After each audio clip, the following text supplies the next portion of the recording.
Good evening, ladies and gentlemen. Welcome to this meeting of Pendle Council's West Craven Area Committee. I'll start off with introductions because we're not quite at 5:45 yet, 5:45 yet. My name's David Whip. I'm a councillor in the area and I chair the meeting. If I go to my left. Good evening everyone, my name's David Walker, Assistant Director for Operational Services and Area Committee Coordinator.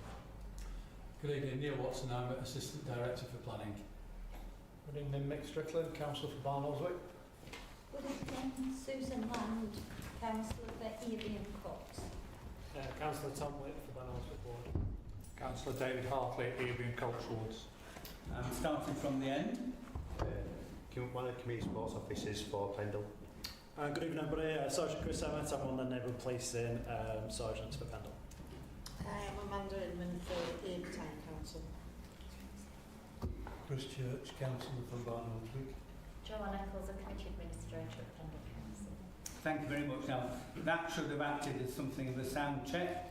So could I ask if people towards the back of the room could hear everybody all right? I don't wanted to speak up. Fine. Very good. Thank you. The meeting is being live streamed. Yes. So all the councillors have to be agreeable to that by law. But any members of the public who are speaking, you don't have to.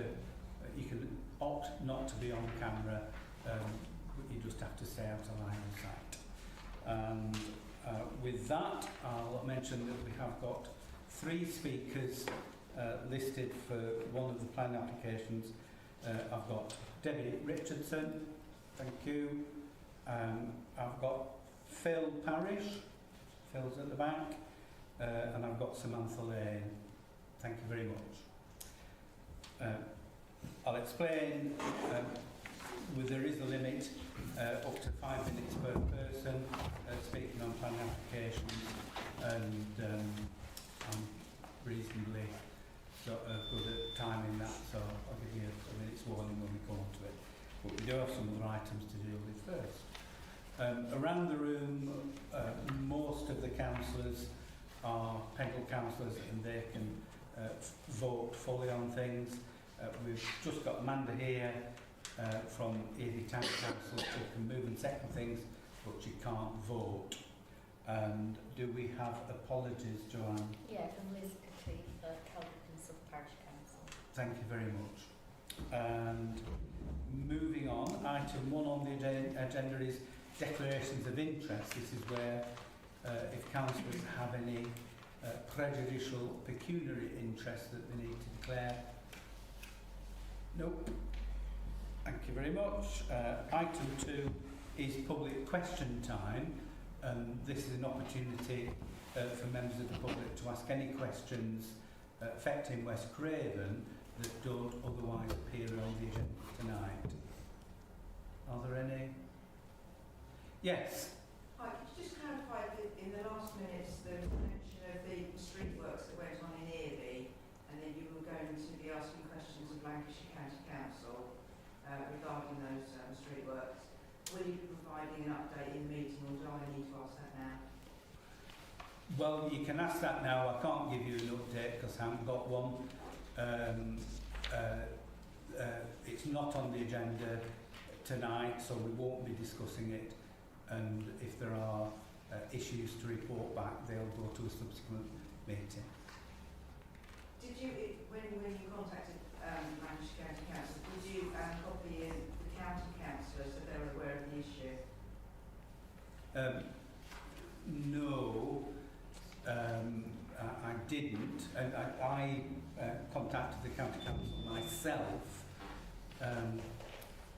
The reason why I'm being hesitant is that they did send me a response, but then they recalled the email and they haven't emailed again subsequently. So it's a bit of a mystery. Right, so you're expecting a further response from them?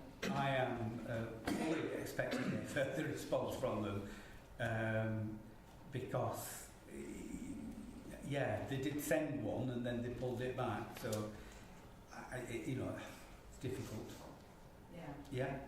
So, from a personal point of view, I actually contacted Lancashire on 3 different occasions to report it, and I just couldn't get anywhere with them whatsoever.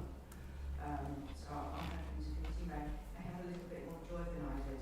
Well, they are not the easiest organisation to deal with, but I Yeah. live in hope, and certainly I'll be pressing them to properly respond in due course if I don't get something back. Thank you very much. Yeah, thank you. Okay, that was all about Virgin Media and digging up, which they were being equally joyful today at the end of Coates Lane when they parked a big vacuum machine. When I say a vacuum machine, I mean a dirty good truck that sucked muck, and they parked it halfway across the junction of Coates Lane, no traffic management on a blind line. So I did remonstrate with them, but it wasn't there when I came back, so how long they were there, I don't know. Any further questions, public question time? No? We'll move on to the minutes of last meeting. Would somebody move those as a correct record, please? Chris, Tom, thank you very much. We all agreed on that? Thank you. Item 4, police and community safety issues, and we do welcome Sergeant Emmett. You haven't been elevated at all? Not yet, no. No. It's on the cards. I do apologise for not attending this meeting very much in the past. I think that the meetings tended to always land on my rest day, plus where I've not been able to attend. I've changed my shifts recently because I've been covering the whole of Pendle, so I've moved today, so hopefully I can be in attendance a little bit more. So I've got the crime figures here, which I've sent out. Hopefully they'll be distributed in the next few days. I'll go through these, a few exceptions, just a bit of an update from PCS O'Neill Wallen, who's the area officer, and then I'll just go through a few other things, and then if anybody's got any questions, we'll go through that. So just generally, I'll quickly go through the crime figures for each category. These are comparisons between August 2024 and August 2023. So residential burglary, we had 3 compared to 3 last year. Commercial burglary and burglary non-dwelling, we've had 0 this month and 0 last year. Vehicle crime, we had 3 total across West Craven, which was 3 again last year, so no change. Assaults, last year we had 27 and this year we had 18, so that's a reduction of 9, which is positive news. Theft, we're slightly up on that. We had 7 last year and 10 this year. I've gone through some of the thefts, and some of the offences for theft were multiple offences for the same offender, so that might equate for the slight increase in theft, but we do have a named offender for that and they're being dealt with accordingly. Arson and criminal damage, again we had 3 last year, we had 3 this year, so that's a 0 sort of up or down. All recordable crime for August, this year we had 45 compared to 50 last year, so that's a -5 reduction. And all recordable crime for the year, we are slightly up as we've probably reported in previous meetings, so we're currently standing at +39 for the year, so 8 months into the year. Going on to antisocial behaviour, we had 31 last year compared to 20, which is a -11 reduction for ASB reported incidents, which is really positive as well. I think that's testament to PCS O'Neill Wallen and obviously Neil and the guys that work on that time team. A lot of really good work in the area around antisocial behaviour. Neil has given me a little bit of an update. I've asked him to give me a little bit of report. He's basically sort of saying we're in sort of a good place, which is generally what the crime figures bear out. ASB, we've also had quite significant reductions, and I think that's fallen between previous months as well, as I remember. So on the Craven side, nuisance and social behaviour, only 1 reported youth nuisance. A lot of the other sorts of logs that have come in, like trees falling down, bad weather, so nothing sort of concerning ASB wise. A few shopliftings and sort of intimate assaults, if you like, and non-offenders, so like DA related assaults and things like that. Courts, nuisance-wise, no youth nuisance. We had a couple of instances of scrap metal being stolen and a car stolen as well.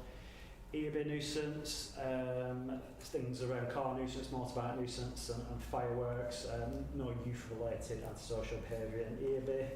And that's about that for that and the crime figures. Has anybody got any notes or questions on that? Or Just, Chris, on the scrap metal thefts. yeah, I see on social media frequently that people will post about a van or a pickup or whatever, and people going around looking in backyards, helping themselves stuff. Now, it just, seeing this, it's more than a couple of occasions, and there's pictures of these people, and I think the number of times that they're taking stuff is certainly in the tens of times, if not more, rather than just a couple.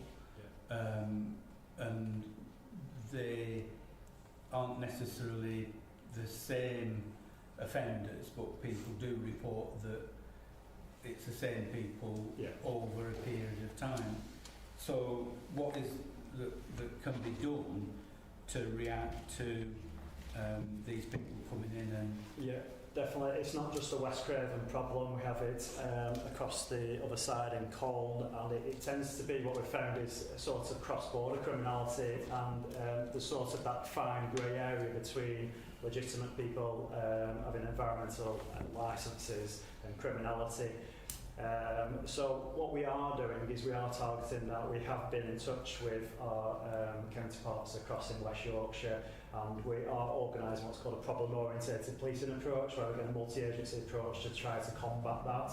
What I would do is urge the community, if you do see any instances of that, to try to get us number plates, any kind of video footage or evidence, so that we can act upon that retrospectively.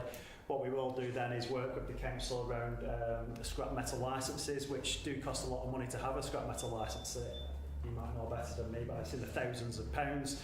So the legitimate scrap metal workers, it's in their best interest to be legitimate and not verge on that criminality. So by all means, report that into the neighbourhood policing team, and we'll try to combat that. Be rest assured that we are targeting that. We're getting the road crime teams to do stop checks cross-border and try to prevent a lot of that cross-border criminality. And we will do retrospective visits to these people after doing checks on the vehicles and such like. So there is a lot of work going on around that. We are doing, again, what's called an initiative called problem-orientated policing, which is designed to combat that, and we're just sort of in the process of doing that now. Thank you. So we are doing a lot of work. You mentioned there about people getting video evidence and the like. What other advice would you give to residents who see something happening? Yeah, just be mindful of your own personal safety. Obviously, it's a confrontational situation to be getting your phone out and waving it in people's face, but if you can note down registrations, maybe brief descriptions of the vehicle, brief descriptions of the driver, how many people are on board, what would the nature of maybe what they were carrying would be really beneficial. If you can get some discrete video footage, that would be perfect as well, but perhaps just be wary around that as well. So. Okay, and reporting? Report it. We've never been more accessible as a police force. There's 1,001 ways you can contact us. I'm happy for you to have the PCSO's details, their personal phone numbers. I'm happy for you to have them. You can report online via the reporting system. You can ring the police via 101. There's never been more ways you can contact us, and one of my guys will be in touch if you do have any information or you want to report anything. If it's... And in the know, Lancashire Talking, I don't know if people are signed up to that, but we do put regular messages out on that on social media, and that's... I really encourage my staff to have that two-way conversation with people as well. So if you are reporting instances to the police, then I expect these guys to be updating you and giving you that two-way conversation, giving you results about what information you pass to us. Okay. And if they actually, they're seeing this happening, yeah. Is it a 999? I'd probably act against 999. 999 is if it's in an emergency, i.e. a threat to life or a crime in progress. Well, I'm thinking it is a crime in progress. Yeah. I'd probably advise more for scrap metal dealer going around back alleys. Maybe it's more of a non-emergency incident, so you'd ring on 101. You know, it's an incident by incident basis depending on what they were doing. If you do feel it's emergency, by all means ring 999. I suppose that's a judgment call for the person in that situation. Okay, thank you. Further questions on crime figures? I've got Tom and I think David. Yeah, just a question on the antisocial driving. Is there a local plan in place? I mean, anecdotally, I think that antisocial driving by the same sort of people, repeat offenders, usually locally based.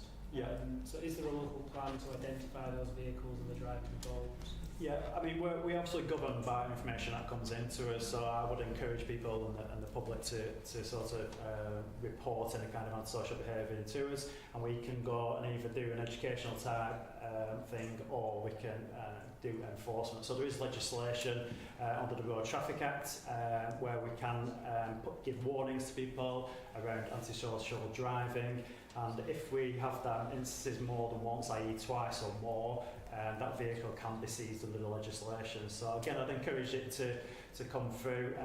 Again, if you've got any footage of it, fantastic, or just an account, so we can act upon that. So we are doing vehicle stop check sites.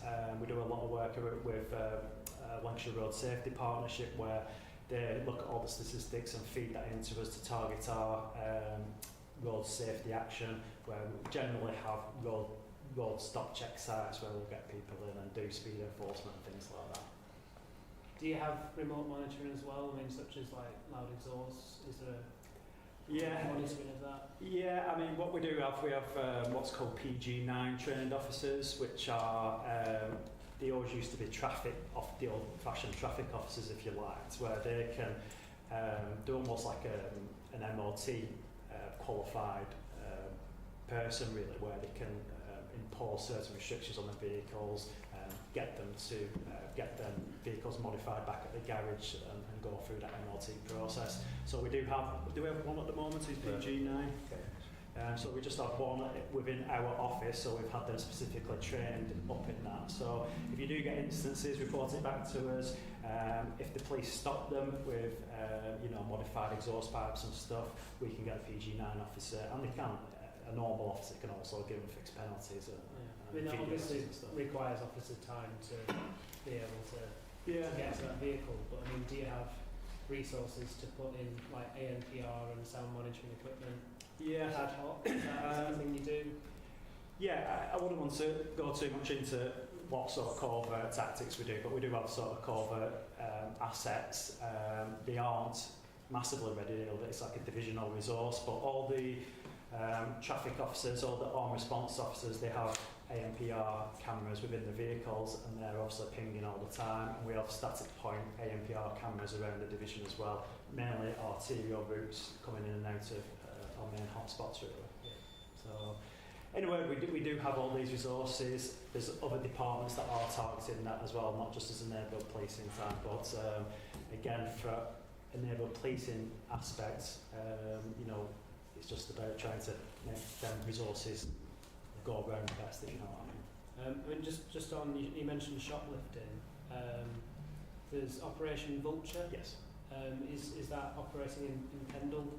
Is that seeing results? Yeah. Operation Vulture is a county-wide initiative. A lot of the stuff around Operation Vulture is educational aspects where we have literature. I'd expect these guys to be going into retail premises, speaking to the shopkeeper about product placement, about little things they can do about certain people consistently coming in, identifying offenders. Part of Operation Vulture as well is putting a lot of the literature around to try to prevent shoplifting in the first place. And also, as part of that, we've started using sort of facial recognition technology. So that will come down to more multiple offenders because we tend to find it's the same person repeatedly committing these retail shoplifting offences. We're using CCTV in the software that can facially recognise and ID people, which is really encouraging. And what we're also doing in relation to shoplifting offences, we're really trying to push civil orders now. So if we do get someone convicted for shoplifting offences, for example in Colne we had an individual who got charged with 8 offences just recently. What we'll do on conviction, we'll apply for a civil community behaviour order. We'll put that on them with certain conditions, so if they do commit further offences then obviously we can deal with them under that civil legislation as well, which is really effective really as well. And it's about using all these different tools to try to combat these little problems we have. And what we do find is if we can hit them from all these different angles, that's what tends to get us the best outcomes really. That's great to hear. And then finally, ASB, Operation Centurion. Yeah. Is that related to West Craven? Do you think that's involved in the reduction? No. So Operation Centurion, it's a designated area. It was funding that was provided by the PCC, but it's a designated area which was generated through stats and social behaviour stats. So we did have a real problem around the North Valley Road area of Colne and all the retail park around there. So that's where it is. I have asked it to be slightly amended and I've asked about it getting moved into different areas. I think the issue would be are the stats for West Craven significantly a problem borough-wise to get it moved from other areas into West Craven. So what we do have as part of Operation Centurion funding, we've got road enforcement type all the time, so things like we're talking about with the traffic officers who have all the NPR cameras and all the specialist skills, the PG9 skills that we talked about. There's extra funding and overtime that we're getting those people into there, and that's not specifically for that area. We are encouraging them to come and deal with the cross-border criminality which we mentioned before. I do see sort of West Craven suffers a little bit from that, as we do sort of on the Laneshire Bridge side of Colne as well. We are seeing a lot of that, and I think the things like the scrap metal thefts and all that kind of criminality, it's I think they're coming in, committing the offences and going back before we get a chance to get hold of them. So it's really important about using all these ANPR tactics and stuff to try to combat them. So in a word, no, sorry, but I'm trying to get all resources into the area as best we can. David? Yeah, well, I'm not sure whether this comes into theft or vehicle crime. We've had 2 camper vans installed from Erie over the last month within 24 hours of each other. Is we any updates on whether or not people have been found or chased, etc.? Have the vehicles been found?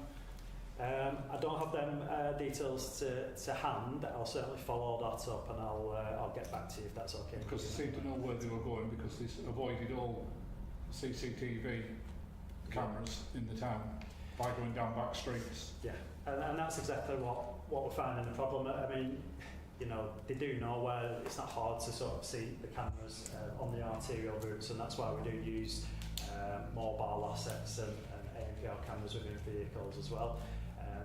They're not silly, they do use back roads, they know different routes in and out. When we're finding we are coming across these people and getting involved in pursuits, they know exactly the ways back to where they came from. So yeah, I'll have a look into that for you and I'll get back to you if that's okay. Thank you. Mick, you've been waiting several months to ask about a programme. So I have. you have, because you've raised it 6 times. I'm just glad that we've got a comprehensive update and not just a sheet of numbers to try and decide whether it's a good or bad number or a figure. And I've asked on many occasions for an action plan to be drawn up to show us what we're doing, not just a number that says it's gone down from 5 to 4. For our community, that's 4 too many. And what we need is substance behind an action plan. And with the descriptions that you've given tonight across all the subjects and the questions that have been raised, to give us something tangible to read, Yeah. to sort of relay back to our community to ensure that they're confident that we are actually doing something, because people will just see numbers and, Yeah. and that is Okay. nothing for them. Yeah, and it's about bringing those figures to life. I totally get that. It and, is. and I can assure you, you know, maybe I'll perhaps send Neil to some of these meetings in the past, and sometimes we're a little bit conscious about blowing their own trumpet a little bit and all the good work they are doing. I can assure you there is a lot of work going on behind the scenes, and you know, we're trying our best for the community. Like I said, I've changed my shifts recently. I don't know how long I'll be able to keep them up, but certainly hopefully I can keep them for the immediate future and come to these meetings. But as a sergeant, I have been covering the whole of Pendle, including Nelson, Briarfield, Colne, so it's difficult to get around all these. I do try to get people to attend these meetings. What I am conscious of, I don't want officers from other areas coming here just for the sake of it and being sat here just shrugging the shoulders and not being able to give you much of an update. So I'm conscious whether it's me or some of the area officers can give you that tangible update on if they're not on or rest day or whatever it is training. We are a little bit thin on the ground. Unfortunately, we'll have to go down that route. I appreciate your honesty and we understand how stretched you are. I think the thing for us is to just have something that is just not a list of numbers that we can pass on and communicate and discuss as a group as well. You know, if you can't make it but the report can come, we can have them discussions and then, you know, ask the questions later on. Yeah.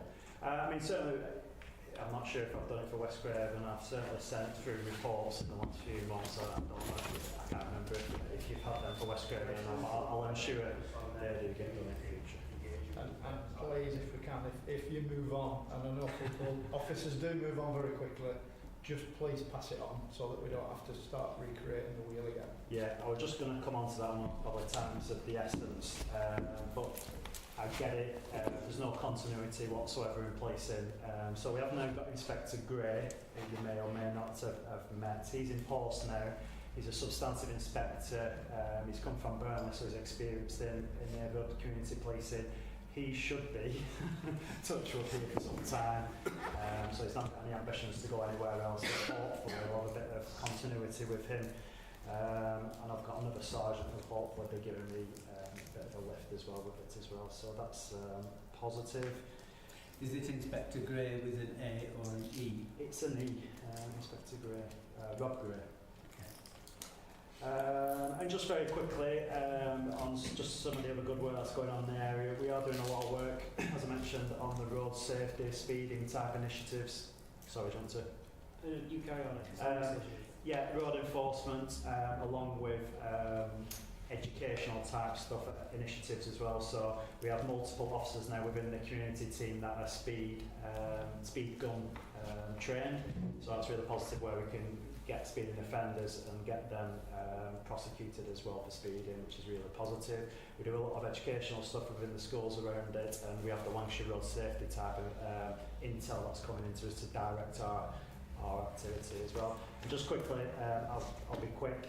We've got Operation Bright Sparks coming up, which will be our initiatives around all the fireworks stuff. We're getting a few reports about, more so on the Nelson Briarfield type area, about antisocial use of fireworks, being used in the early hours of the morning, which is a problem. So we're going to link in that with all the Operation Bright Sparks stuff, all the stuff in the schools. And we also have, just a comment on the county-wide disorder. We've had, I think, Touchwood as well, been pretty lucky on the east side of the county that we've not had much in relation to the disorder. We did have a lot of resources on standby over them initial few weeks. They've been stood down. A lot of work's been done around engaging with religious establishments and getting our key messages across. And Touchwood, we've been pretty good on that aspect. So we're going to use that as well, the ongoing engagements with the sort of minority community to get involved with Bright Sparks and the antisocial use of the fireworks and all the key messages we want to get out. So that's some of the main, just to touch on some of the main things that's going on behind the scenes at the moment. So, is the fireworks, is that something we would report on or not on? Yes, but probably a better way would be to contact PCSO Neil Wallen in the first instance direct. Again, I'm happy for you to get Neil's email address, his PDA, his work phone number, ring him directly.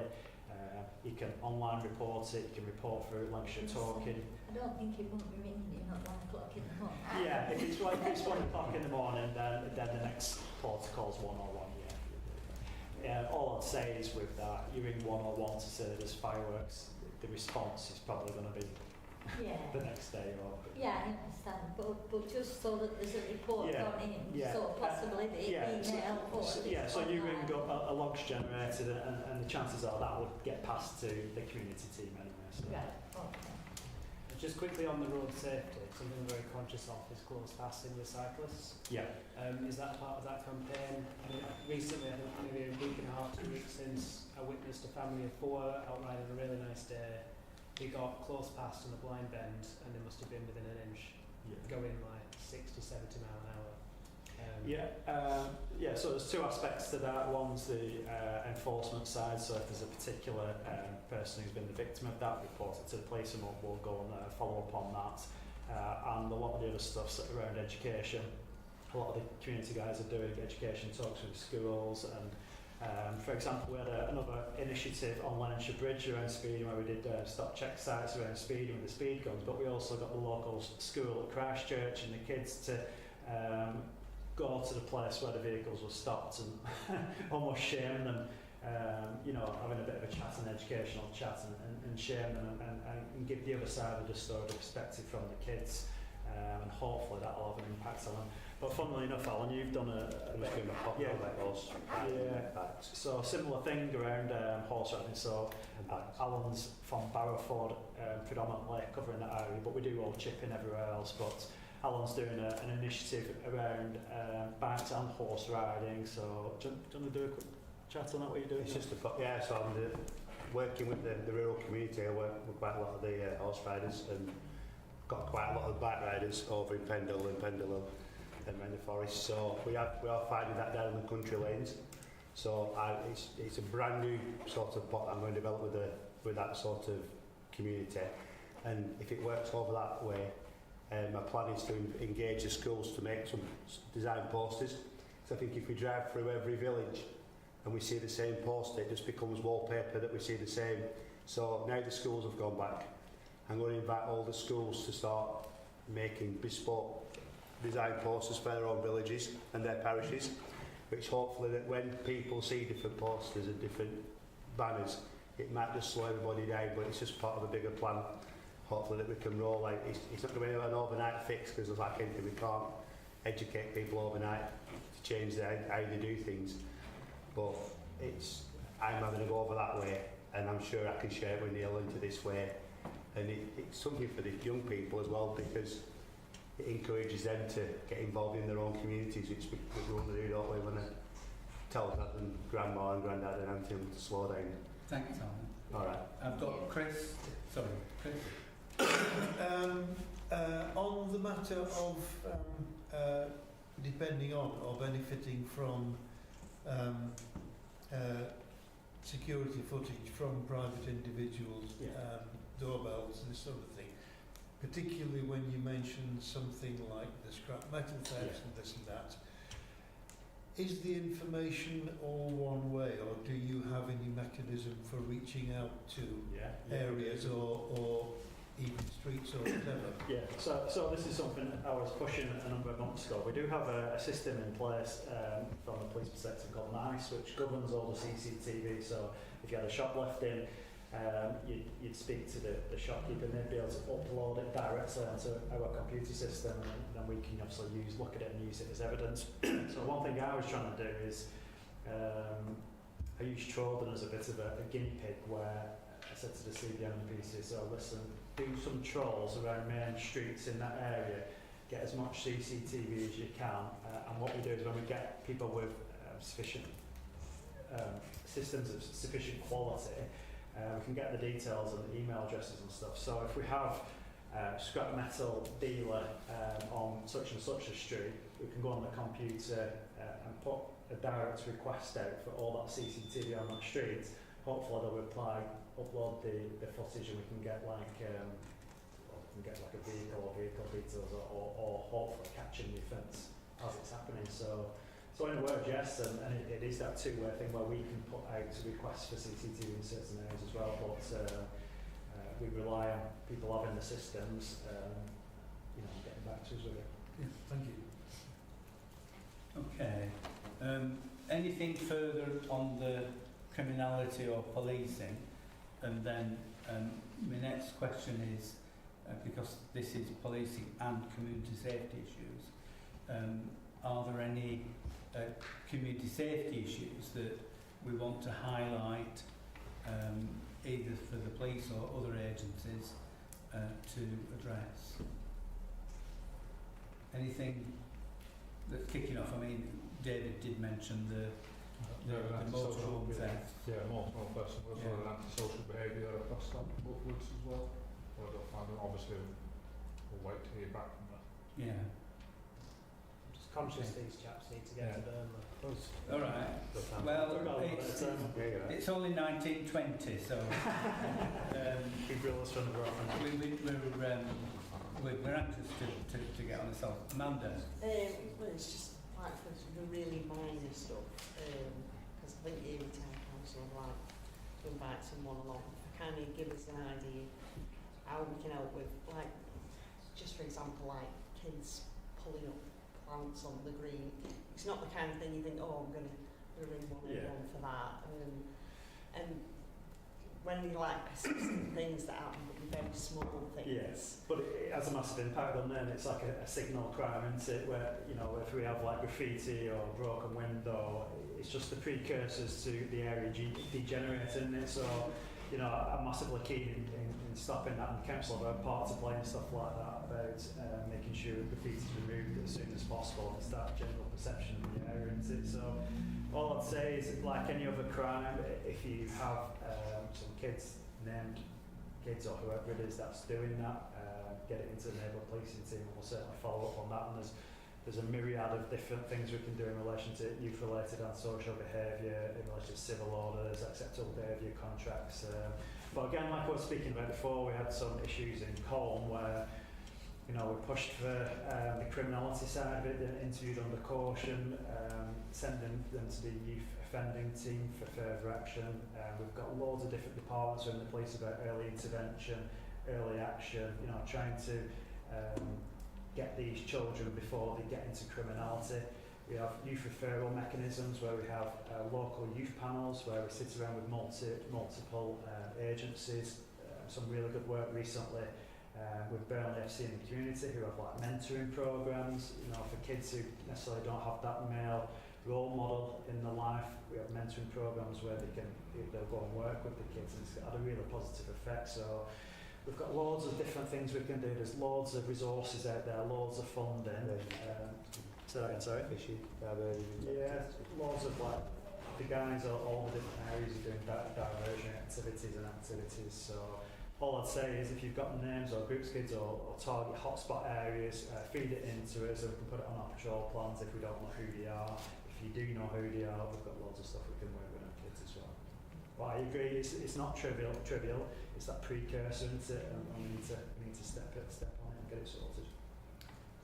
Thank you, Chris. You said you've got lots of processes there, but we haven't got as many PCs on the ground as we'd like. But in terms of resources, I think our establishment should be one local policing officer, community manager, and two PCSOs.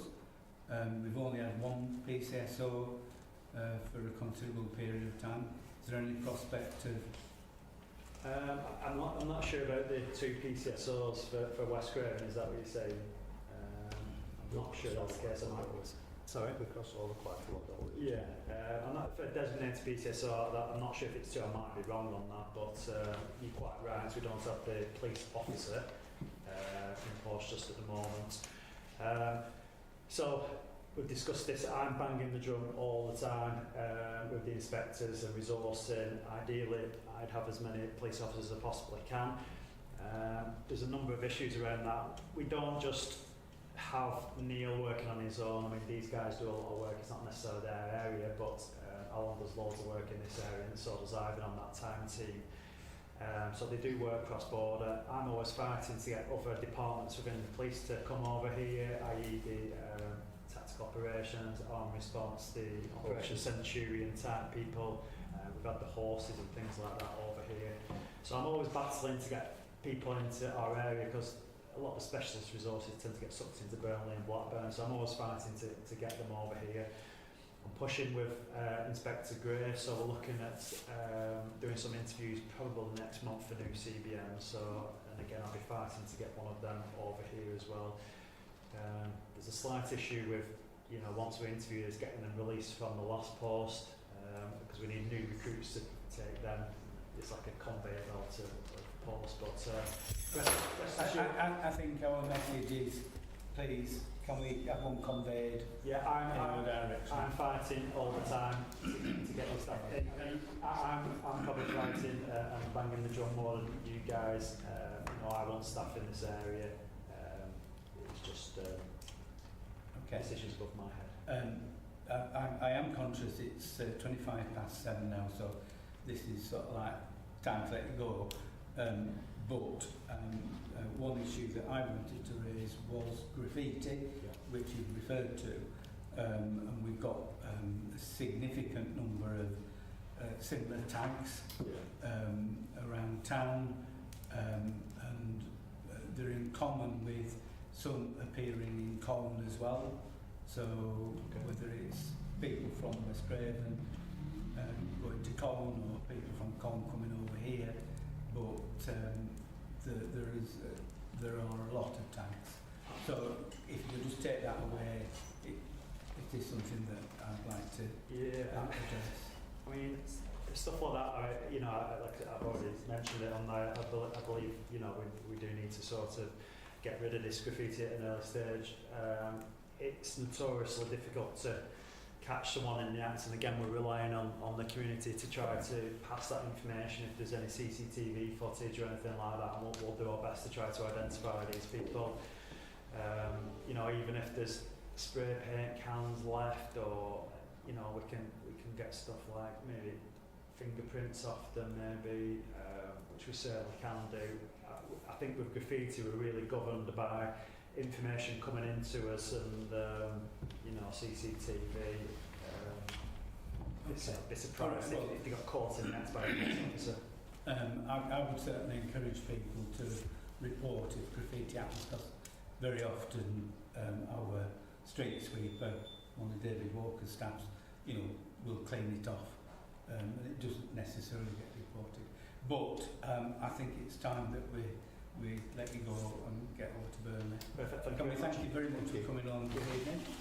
I'll look into some of the things I mentioned, and I'll get back to you later. Thank you. Have a nice evening. Thank you.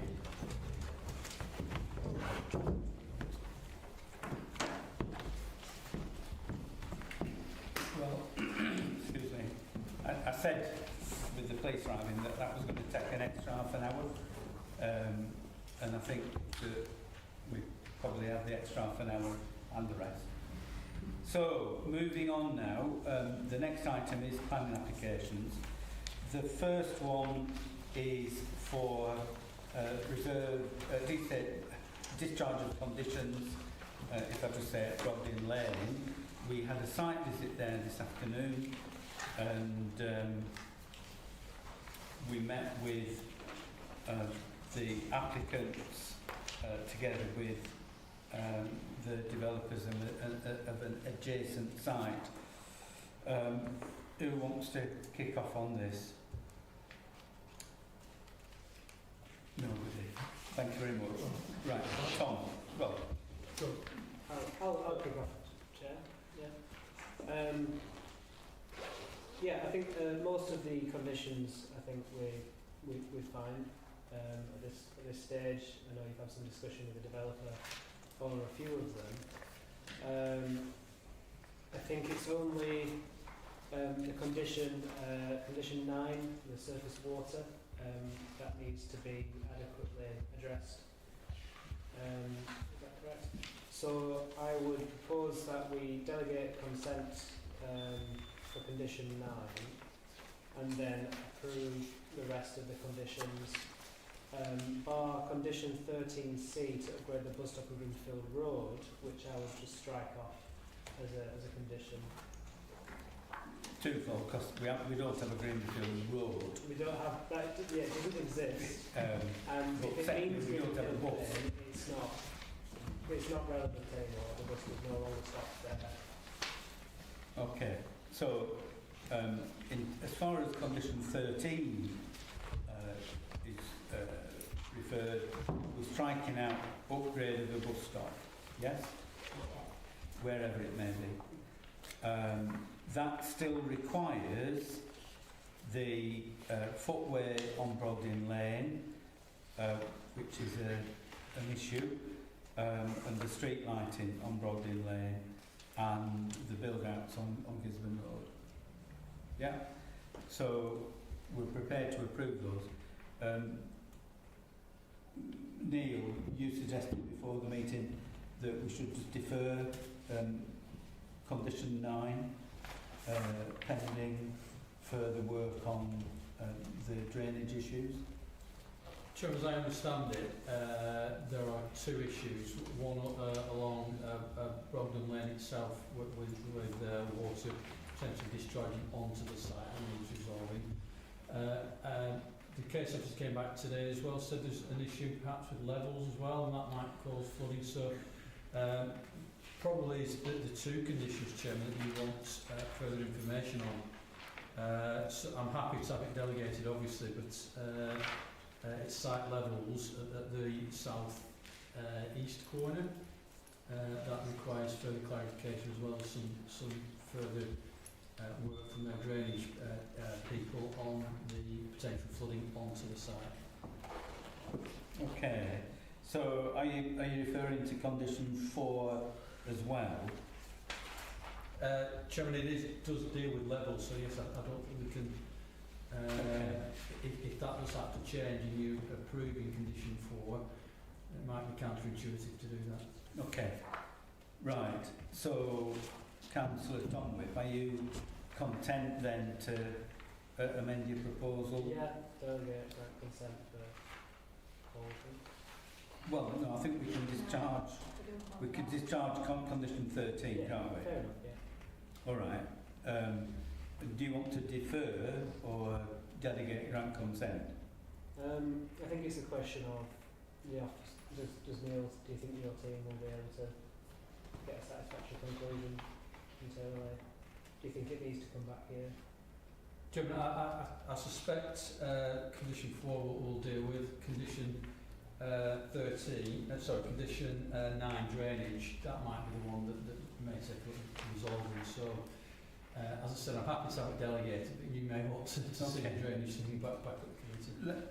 Defer those two. Defer rather than delegate. Sure. The developer was prepared to do some investigatory work and do some new topos to try and establish what was going on. So I think there is a willingness on their part to progress it. Yeah? Yeah. Okay, so discharge condition 13, except for the bus stop. So that does require them to do the footway and the street lighting and the other highway works. Yeah? Yeah. Okay. Chris? That's good. Yeah? You're happy to second that? Yes. Yeah. I can't bring you in, Graham. I didn't hear it. Sorry. Right. What's proposed, after a bit of to-ing and fro-ing, is that we discharge the condition relating to the section 278 works, except for the requiring them to create the bus stop. Yeah. So they have got an obligation to provide the footway, the street lighting and the other highway work. Okay, thank you. Quote that. As for the drainage works, we defer in that, and we'll have to have it back in future. Yeah. Okay. Okay. Thank you. Sorry. All right. Thanks very much. So, can we vote on that? Is that agreed? Can we, Yes. please? Yeah. Thank you very much. Right. That takes us on to the erection of stables and change of use of land to equine use. I've got 3 speakers, and I'll take them in order that people notified us. So first of all, I've got Debbie Richardson. Debbie, if you want to come forward and sit at the table, you're very welcome. If you want to stand there, that's okay. I'll stand here if that's all right. Yeah. Evening everybody. My name's Debbie Richardson. I live in Kelbrook. I just have a few comments to make about the application. The gates and the entrance are being replaced with the stile retained as an access to the footpath. Could this be replaced with an accessible gate rather than the stile, which is, I think, being done elsewhere whenever a stile needs replacing? What steps are being taken to make the footpath safe for walkers and dog walkers with horses grazing in this field? It's a well-used footpath, and other local footpaths are falling into disuse because of the presence of horses. It would be unfortunate if we lost yet another footpath because horses are unpredictable and people don't want to walk through there. I've got another question about the removal of the manure and the water runoff from cleaning the stables. What's being done to ensure that this effluent doesn't pollute the water at the bottom of the hill in the watercourse? And the final one is just a comment. I was wondering why the applicant had chosen to put the buildings on the top of the hill. If the buildings had been sited further into the field, the access drive would not have needed to be so steep and the buildings would have been less obtrusive. Thank you for your time. That's all I've got to say. Thank you very much. We'll ask Neil to respond to any questions in due course. Can I bring in Phil? Yeah. Thank you, Mr. Chair. My comments are around the change of use. As I understand it, the application is for the stabling of horses, and therefore there is no need for a change of use, as agricultural land can be used for the keeping of horses.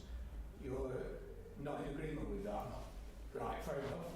Well, in that case, as it is for the keeping of horses, I would have thought that that would have been a better definition for the use of the land than horticulture, which now seems to have disappeared and changed into equine use. If it's for stabling of horses, then for the keeping of horses, that's the change of use for me that should be used. It's simple, it's straightforward, it does what it says on the tin. Thank you. Okay, thank you very much. And finally, I've got Samantha Lane, the applicant. Again, if you want to stand there or come forward. Hiya, I'm just basically, it wasn't really a case of me coming to speak, I just came to see if I could answer anybody's questions and concerns that people had. So that was my main objection for coming here this evening. Obviously most things are covered in the application, but if there's people's, residents' concerns, then I'm happy to discuss that further with them and possibly put the minds at rest. Thank you. Thank you. Samantha, I do have a question arising from what Debbie said. Yeah. In terms of having an accessible gate as opposed to a stile for the footpath, is that something that you'd be agreeable to? Yes, yeah. Yeah. Yeah, because the actual entrance will be slightly different to what it is now. When highways came and to the site and advised what to do, they've advised that we move the gate slightly. So actually putting one of these new styles as opposed to one you have to climb over, usually a metal one, would be easy enough to do at the time of moving the gate. So yeah, that would be okay. That would be doable. Yeah. In terms of sighting, which was another Debbie's comment, I mean, we just have to look at what's in front of us. I mean, we don't have any, you know, we can't say, oh, we'll put it here instead of over there. But in terms of siting, is there a rationale for where it's going? When highways came out, they wanted the gate moving slightly further up the road. The stables themselves, because the stables are at the top part of the field, aren't they? Can I just say something? Well, not really, but go on. I was the previous owner of the land, and I've lived in that area for almost 50 years. And the stables in the adjoining field are in line to where Sam's placed them in her planning. There's two other fields with stables in, and they're all in line. Yes. Okay. All right. And just final question, Samantha, to you. Question raised about dealing with horse muck and how you prevent contamination. Well, I have been in touch with a contractor who actually comes and brings a trailer and then comes and removes it once it's relatively full, and then just brings it back. So that was the plan, so that there won't be a substantial amount of manure on the site at any one point. Also cuts down on flies and any other issues that comes with horse poo. Okay, thank you very much. Condition 6 as well, Chair. Sorry. Condition 6. Yeah. Yeah. Yeah, thanks, Tom. Any further questions for any of the speakers? No? Can I turn to you, Mr. Watson, in terms of the planning issues that were raised, and then any further comments on the application itself? Yeah, a few comments actually, Chairman.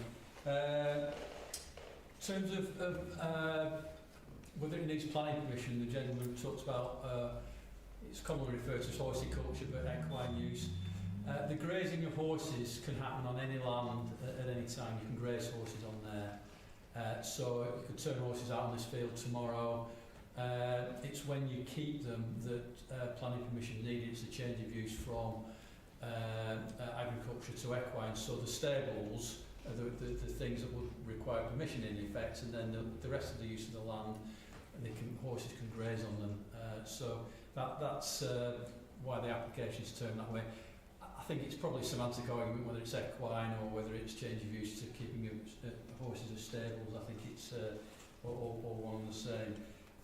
Position actually, it is slightly more elevated, but it's further away from the houses, so that stops any potential issues with that.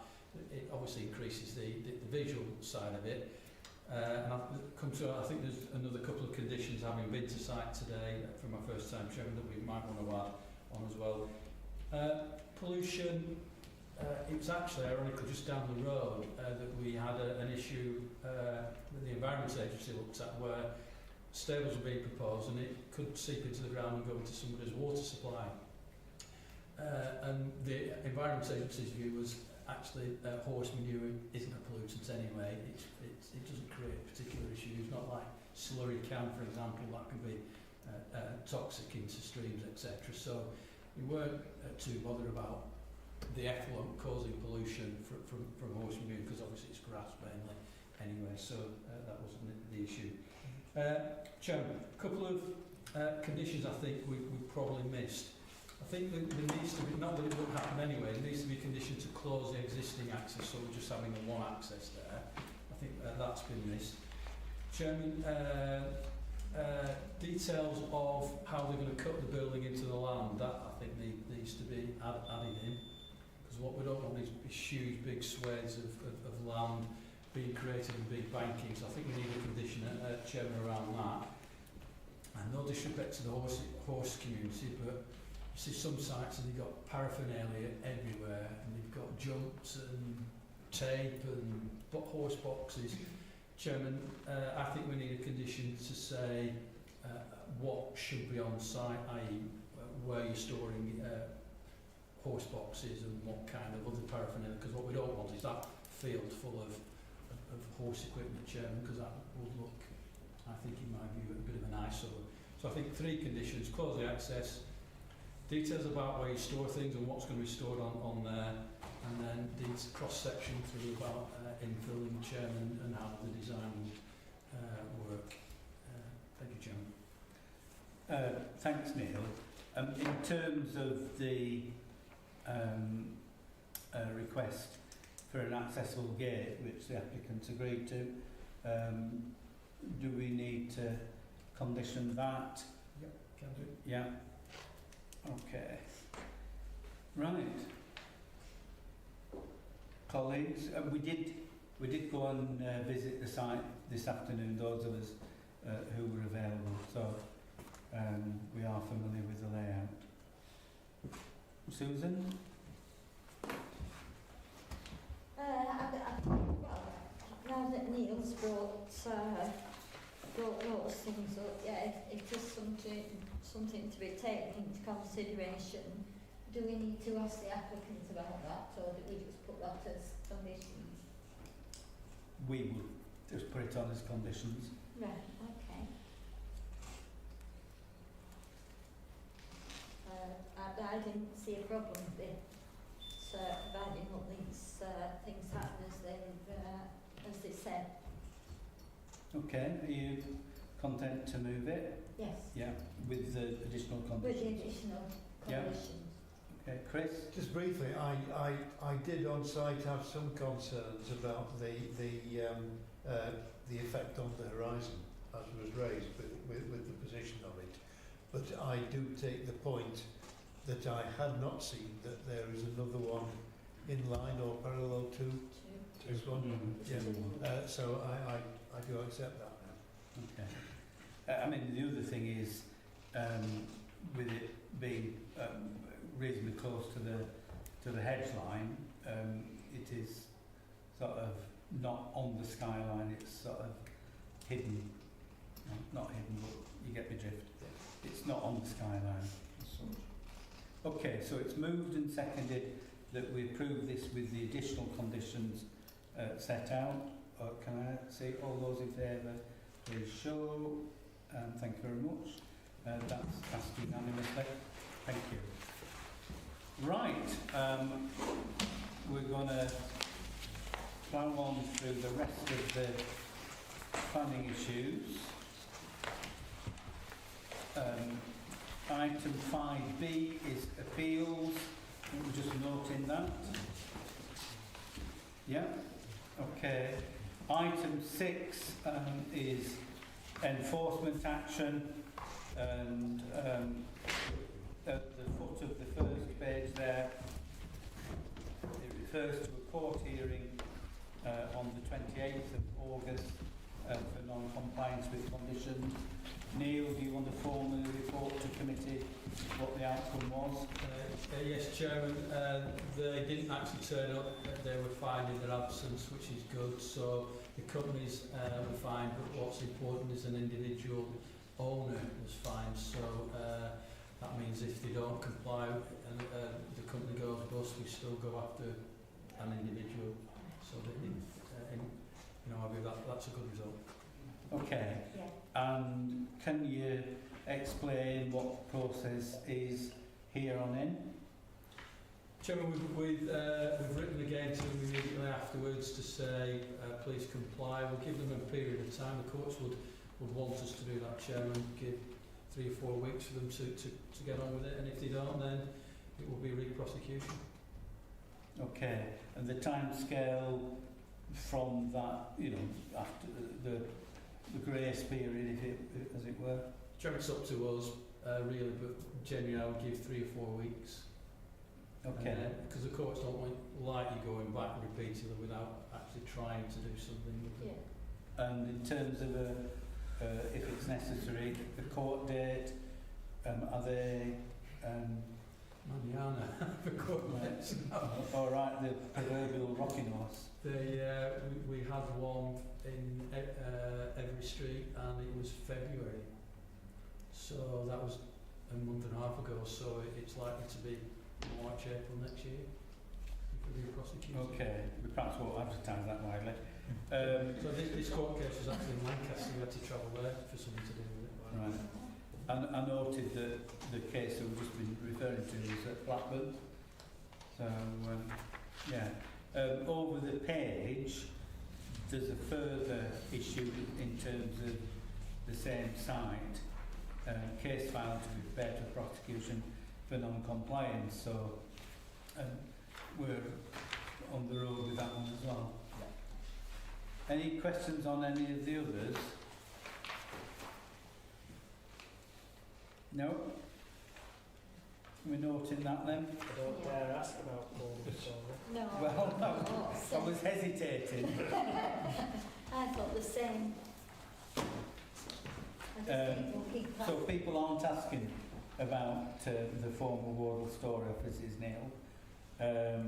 But do we have an update? I've asked Alan Kinder, and I haven't chased again, but I haven't had a response to it. And I've simply asked him, have you put into the consents now, which you said you would? Well, But I haven't got anything back. I'm at a loss as to where we go with that, but I think we want a positive response by the next meeting if you want to just pass that back to him. I go past there nearly every day, and every time I go past, When I get a moment, I'll email him. When I'm sitting here not doing a great deal, I'll email him again to chase. Thank you. Right, item 7, we've got a report on the pink sheet, just noting what funding is available. We don't have any proposals or bids, so I think we're just noting it. Yeah? Okay.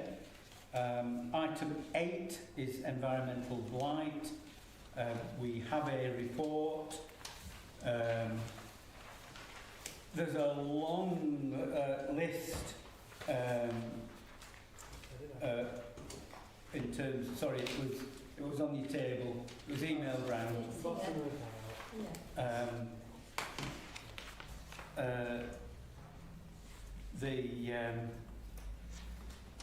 The column current position talks about the fencing of the shrubbed area alongside the beck, and it says also that it was reported that the new drain installed by LCC at the Cundall Lorry Park was blocked. Well, it wasn't installed by LCC, it was installed by Pendle Council, but it then goes on to talk about the fly tipping. Mr. Walker, you can talk about the deployment of cameras to monitor what's going on. I understand that LCC are putting or have put a camera up which they can see the entrance gate, but I don't think it covers the other parts of the lorry park. So are you able to report about the deployment of cameras? Certainly, yes. Yeah. There's been some good LinkedIn work with the staff at the site over the last few weeks in particular. So we have had a camera deployed on 2 occasions.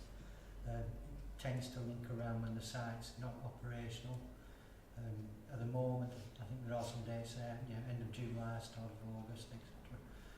We've had no evidence found of fly tipping during that deployment, but that said, we're going to continue with deploying the camera just to make sure that if there was an issue and anything does happen, we do capture it.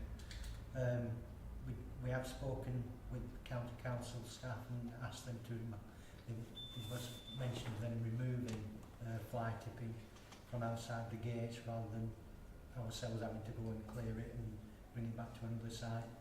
The county council are happy for their household waste recycling centre operatives to take on that action, but we're going to do that after our own officers have carried out their investigations to see whether there's any evidence there prior to removing it. So I think all in all, it's saying there's work taking place, and it's quite it's connected between two agencies really. I think it's positive report for the actions. Okay, are we content to note that? Keep them watching brief on it. Yeah, I mean, just on the cameras, we've got the containers at the other side of the Royal Park. Would they need much use for mounting cameras on if that's a better angle? We can investigate that. It's why we've chosen those behind the wall is because they're battery powered. It's secure. And that's the thing that we worry about is the camera goes missing at the time of the offence. And I wonder how much they cost, because I mean we could fund one from the capital programme and free up some more resources for your operatives. Very nice, thank you, Councillor. Just as a suggestion. Okay, so you can bring a report back on that. So, Tom, were you talking about having a permanent camera? Not necessarily permanent. I would just suggest allocating funding for another, temporary camera to be used in the West Craven area for fly tipping instances. Okay. As an extra resource. Yeah, Susan? You supporting that? Yes. Yeah. Sorry, I thought you'd indicated. I hadn't. No, sorry. Okay. I just You must have think. I just moved. Okay. Very good. Are we all content with that? Yeah? Yes. Thank you. The final one here, the Clayton Street one, I think from a drop spot issue, that's been dealt with. There's a new fence there, it looks tidy. So I think that would come off here. Yeah? Okay. Can we move on?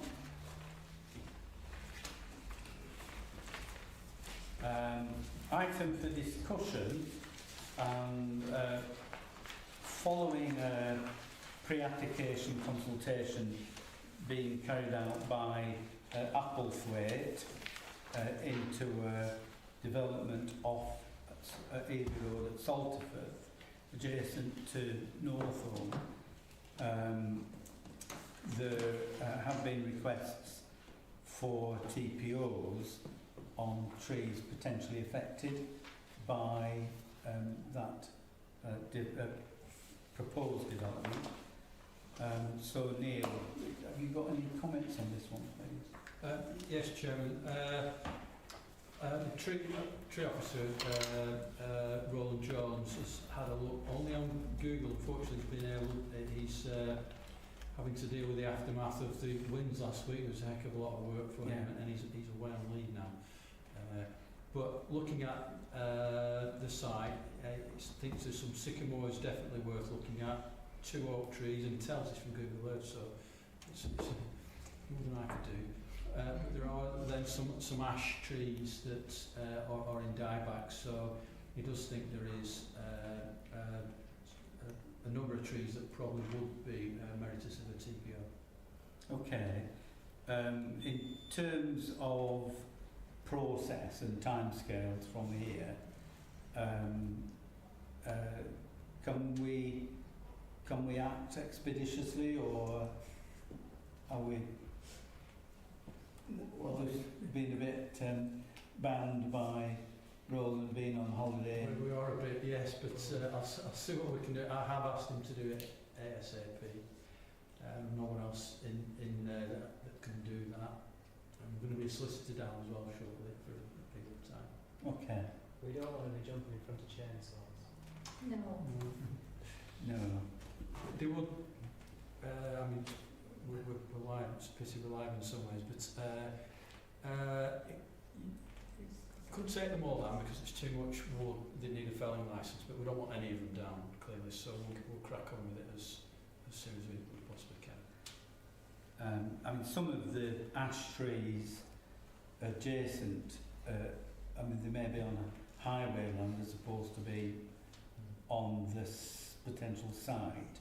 I mean, they are dangerous, and one of them came down in the winds last week, and that follows a large branch coming down in a previous scale. So I mean, I think there's two issues really. There's TPOs on the trees that have amenity value and want to be protected, and then there's a question about the safety of the ash trees which aren't, but it may not be in the same ownership. Chairman, Roland will have a look at them. He's very qualified, very good, and if they're in a dangerous state, we'd have to press whomever is the owner, whether it's in highways or, because we have a highways budget, a small budget, but we do, or the owners of the land to get them resolved. Thank you. Anything further on that? No? So we'll have a report back to a future meeting as soon as possible. Yeah. Chairman, I think we crack on and serve notice and then back to committee to confirm. Yeah. All right. Yeah. Okay.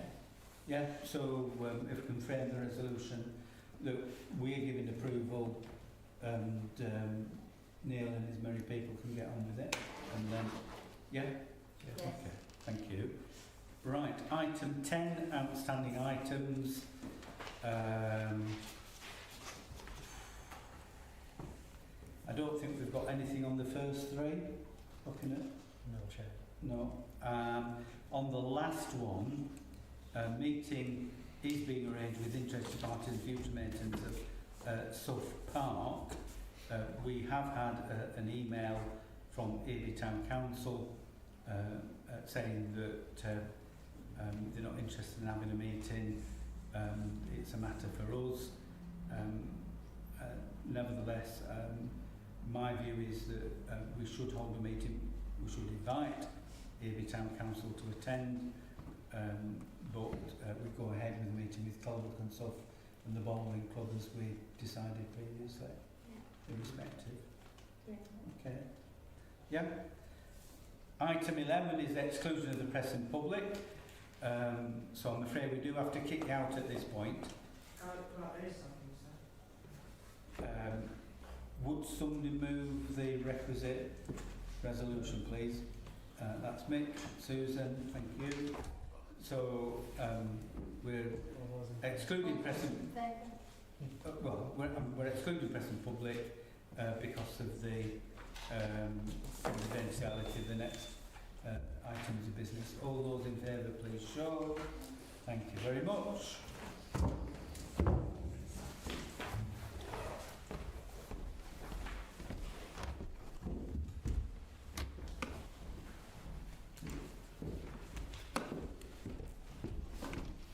Thank you.